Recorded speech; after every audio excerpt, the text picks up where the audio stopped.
नमस्कार.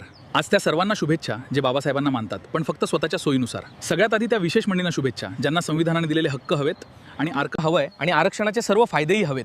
पण तोंड उघडलं की संविधानाला आणि बाबासाहेबांना शिव्या घालायच्या. ज्या ताटात जेवताय त्याच ताटाला छिद्र पाडताना नक्की काय वाटतं तुम्हाला? आणि त्या हुशार लोकांसाठी तर टाळ्या वाजवल्याच पाहिजेत जे दुसऱ्या धर्मात जाऊन तिथल्या देवांना पुजतात, पण हक्क मात्र इथल्या संविधानाचे आणि आरक्षणाचे घेतात.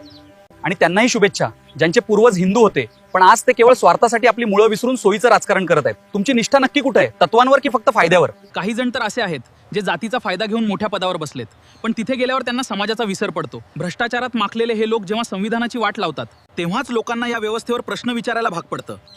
तुमच्या एकाच्या स्वार्थापायी संपूर्ण संविधान बदनाम होतंय याचं तरी भान ठेवा. आणि त्या वीर भीम सैनिकांना तर विसरून कसं चाखेल जे बाबासाहेबांच्या फोटोसमोर डोकं टेकवतात आणि 2 तासांनी त्याच फोटोसमोर दारू पिऊन धिंगाणा घालतात. ज्या महामानवाने आयुष्यभर व्यसनाविरुद्ध लढा दिला त्यांच्याच जयंतीला राडा करून तुम्ही कसला सन्मान करताय? हा सन्मान नाही, हा जाहीर अपमान आहे.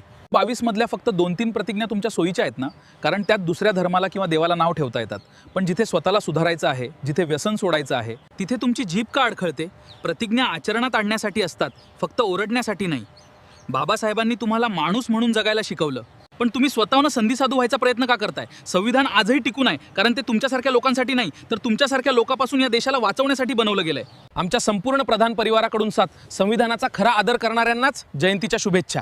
बाकीच्यांनी सुधारायचा प्रयत्न करा.